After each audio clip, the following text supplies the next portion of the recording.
Leslie Vinjamuri is the President and CEO of the Chicago Council on Global Affairs. Leslie, thank you so much as ever for joining us.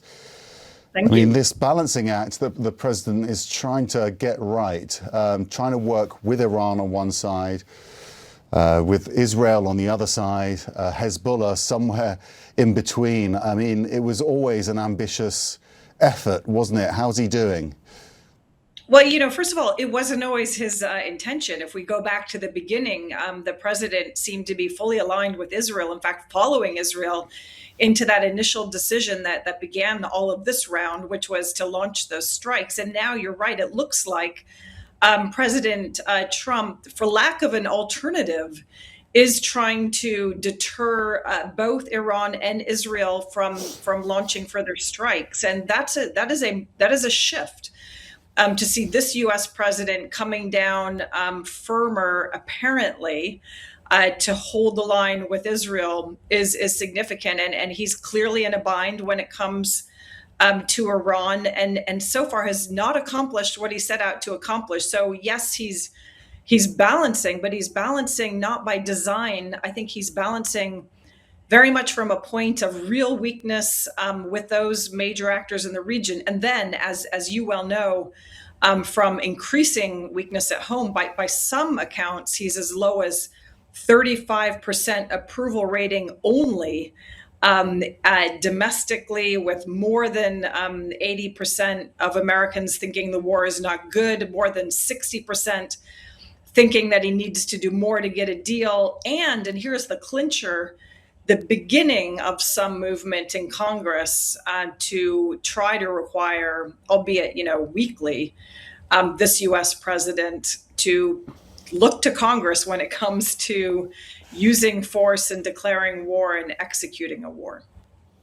What are his options here? He does have leverage, obviously, over Israel. He can stop supplying them with arms, but obviously that would have massive political repercussions in the United States. But then Iran has got this huge leverage at the same time, hasn't it, with the Strait of Hormuz, because that's directly affecting American incomes. So, if he wanted to go in tougher, what could he do here? Well, this is the number one question. It was a question for President Biden. It's a question for President Trump. It's been the question for many U.S. presidents, but it's particularly acute right now. Would the United States, would President Trump use that extraordinary leverage, which is not about words, it's not about idle threats, and we don't know what's being said in private, but it's about actually applying conditions to America's support of Israel when it comes to direct supplies of military support. And if you look at the polling by the American people, they are, growing much more skeptical of America's seemingly unconditional support of Israel. That's not only a generational thing, that's something that's happened since October 7th, for better or for worse. That is in the data.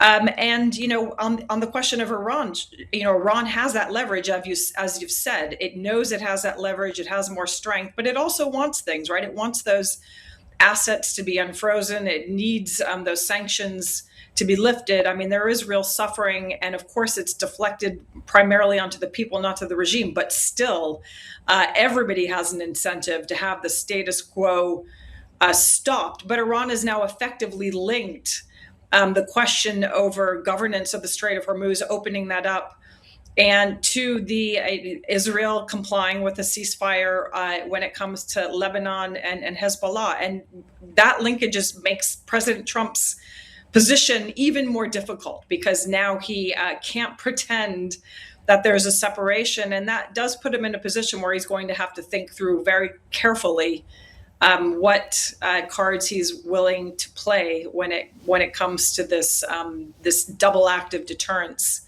that he's now faced with.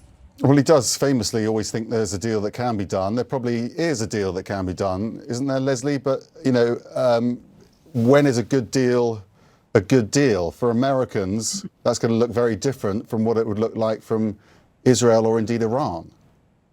Sure, and for the rest of the world who's suffering the costs of this war, Americans are certainly paying a price, nothing compared to what many other people are playing. But I guess one thing, this is a sequence, right? This isn't just a deal or no deal. It's a sequence, as we know. It's about getting that memorandum of understanding to unblock the strait and then talking. That was the idea, that you get that first and then you move into a conversation about the enriched uranium, and about the sanctions relief. We saw a piece, Condi Rice published a piece last week saying no deal is better than a bad deal. And so there are multiple domestic pressures, but I think we still need to see that sequence moving forward. So I think getting that memorandum of understanding, getting movement through the strait, but then how do you get Iran to and Americans to believe, to have trust in the process,